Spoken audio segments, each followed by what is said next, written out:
Say hi, Hardy. Okay. Hi BCM 112, my name's Alicia. Some of you may know me from Twitter, some of you may not know me at all yet, and some of you may know me from my digital artifact, which is actually what I'm talking to you today about at Ted's request to give you some pointers for the digital artifact assignment. Okay, so when I started BCM 112 last year, I had no idea what I wanted to do for my digital artifact, and I did a YouTube channel. I ended up deciding that that's what I was going to do because a lot of other people were doing it and I couldn't work out what I wanted to do. No one seemed to be doing anything that really interests me. Nothing was really jumping out at me like, oh yeah, I want to do this, I want to do that. Nothing whatsoever. So I was like, oh, I'll just make a YouTube channel, like how hard can it be? And it was awful. I hated it. I hated every minute that I put into that DA. And I didn't change it. I don't know what was wrong with me, but I didn't change it while I was still in BCM 112. And look, I did alright, like grade-wise, but it was a real struggle. Like every time I thought about, oh, I need to work on my DA, I thought, like, do I have to? And that's not the right mentality when you're doing your DA. You shouldn't feel like it's something that you have to do just for class. It should be something you enjoy doing and that you actually want to spend your time doing.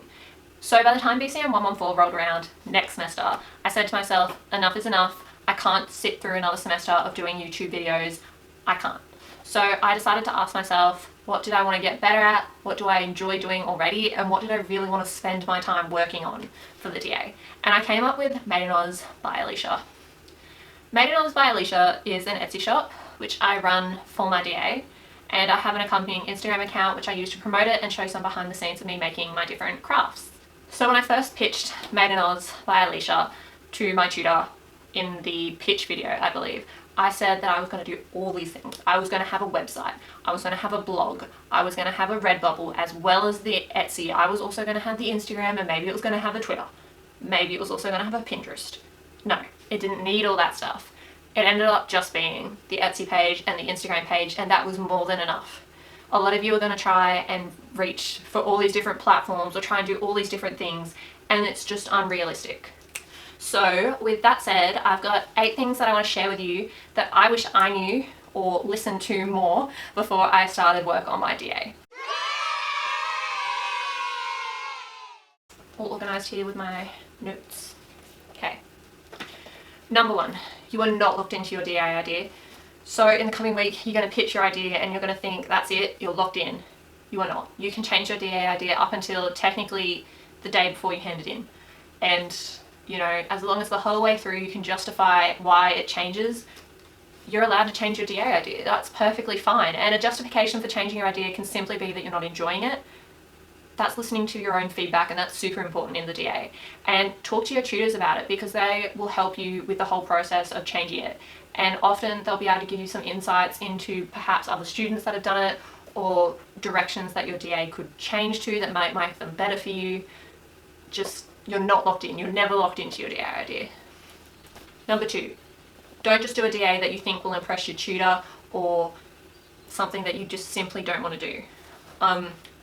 This goes with what I was saying before, where I've seen a lot of people talk about daily or weekly content, and a lot of it stems down to they want to impress your tutor. And I get it. You want your marks, you know they're marking you, you think you should do something just because they like it. And that's not what your tutors care about. They care about you creating something that you obviously enjoy doing and that you're going to work on hard across the 13 weeks. And that's what it's really about. So if you're trying to do something or you're thinking about trying to find something that your tutor's going to really like or that's going to really impress Ted, but you're not into it at all, it's going to start showing and it's just not going to get you the marks that you're hoping for. Number 3, don't be too ambitious. Obviously I talked about this one as well before, but it's so important. We're lazy uni students. We're time poor, we enjoy sleep. Don't try and do something that you know you're just not going to have time to do. Number 4 is something that Ted is going to tell you to do very soon if he hasn't already, but number 4 is put a camera on it.